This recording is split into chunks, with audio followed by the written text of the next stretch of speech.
we're gonna go over potentially the craziest shot put throw in a world championships in the history of mankind. And we're gonna start right now.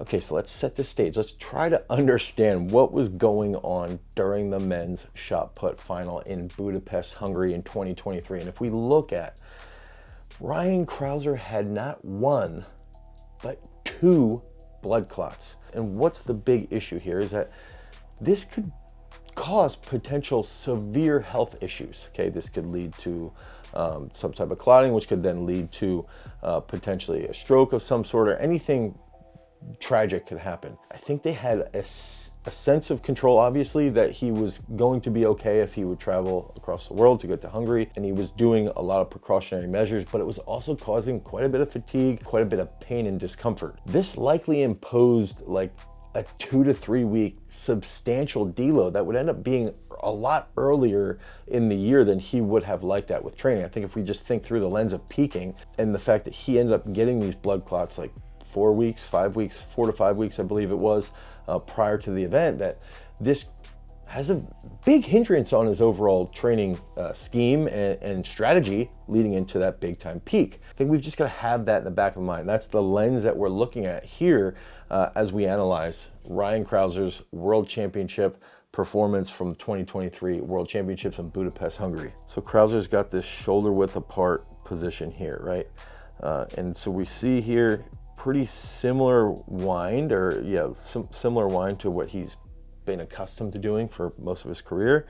And then as he starts that, I like to think about this as like a stretch shortening cycle, basically where the slide gives you a little bit more energy.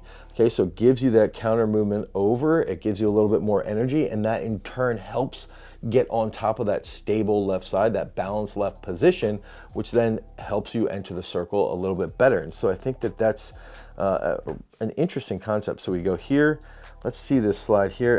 As he starts to pick that up, he keeps that left arm over, okay? So he's got the pickup, left arm stays long.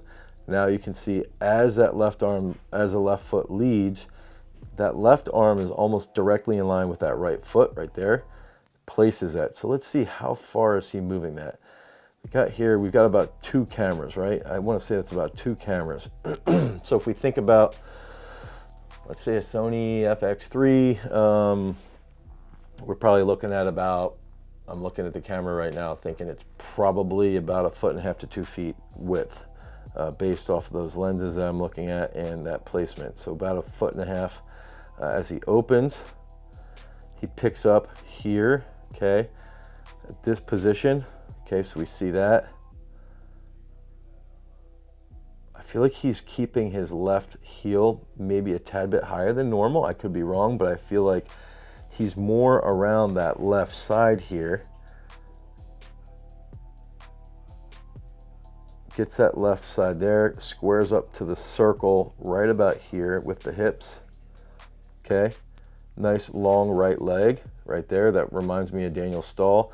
I even think like to a point that this position here, as he comes out, is very similar to Stahl, or he's similar, or Stahl is similar to him. Both of them have probably some of the best technique of all time. Pushes that right side around, comes down in the middle here. He's got like, I always like to think about his right elbow being like his high point, basically.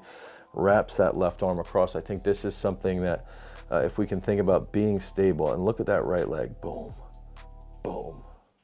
And so he's got this stable position balanced around his left. His right comes down, and look at that right foot. Look how low his right foot is. Look at how low his right foot stays. Right foot comes across. And even here, he's coming, as he's picking that up, that left arm is in line. Left arm is in line. Right foot, low, low, low, boom. So he's stable. And if you watch the qualification, it rained quite a bit during qualification. It didn't bother Ryan or Tom or Joe because they're so balanced. They're so freaking balanced. The left leg starts to rotate to the front. You can see that. He's staying stable, stable, stable over top of that right side. You can see that left arm. Okay, so the left arm here, then he wraps that even harder right around here. staying over top of that right foot. And then when that left grounds, okay, so he's a little bit more, I feel like right here is a better depiction. We're missing a couple frames, maybe a frame and a half from here to when that left comes down, because he catches that left so far back. Now he's loaded up over top of that right. He's got that bent right knee. Left knee is up the middle sector here, and that enables him to square up that right hip. You can see that right hip here.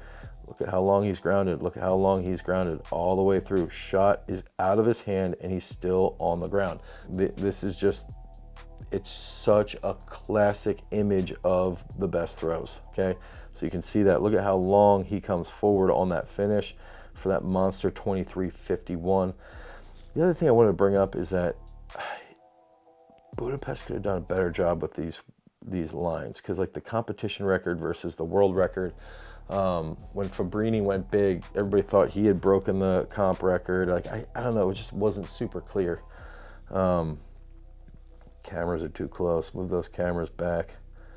Okay, so let's get back to this other angle, because I think this is where we can see too.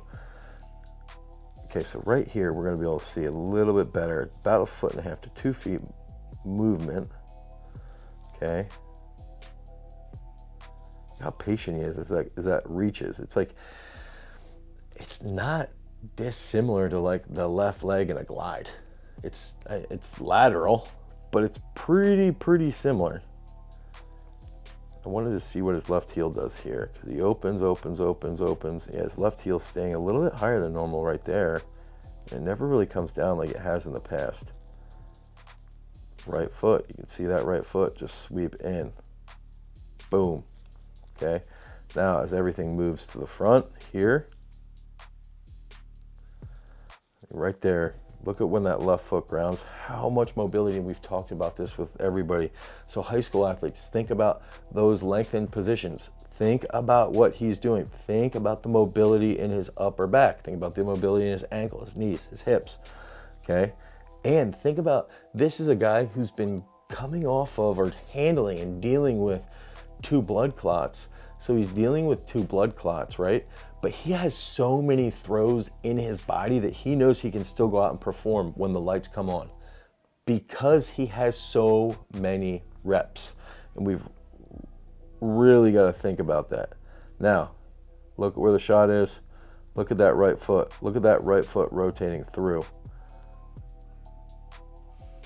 I really think that we've got to sort of break down. Look at the hips here and the right knee. Okay, the right knee, some flexion in that right knee. The right ankle just kicking out. This is a really cool shot, because you can also see the action of his left knee. You know, his left knee grounds super bent here. Look how flexed that is. And then everything just comes through and transfers forward into that left side. And then he starts to lift right at the very last second. Chases that out, comes back for that big save, knows it right away. And so some of the big factors here that I want to see if there's one more. Yeah, we go. Grounds. You can see the delay on the screen there. Boom. This is that position, right? And then that big, long finish. And I think that some of the big takeaways that we can have for our high school athletes is, 1, getting thousands and thousands of reps in. 2, making sure that you're having those focus points of stability and balance.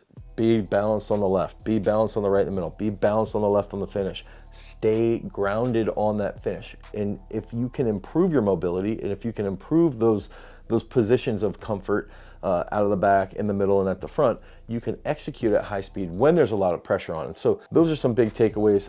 I think this is probably the coolest throw in men's shot put history. I think it's something that's we're going to remember for 100 freaking years. At least I will, as long as I'm alive. And I think that's some of the big takeaways. Get a lot of reps in, focus on your technique, execute all the time, focus on your mobility. There's video of him doing big time squats, priming himself for the session, which I sort of feel like he was probably doing because he missed some of that training time from the deload from having to figure out his medical issues. So when things arise, you can always rely back on a lot of those reps that you've built up, that you've banked over thousands and thousands and thousands of spins and drills inside the circle. So if you guys need help with your training, head over to peakstrength.app. If you guys need help with your technique, you can pick up a technical analysis at throwsuniversity.com.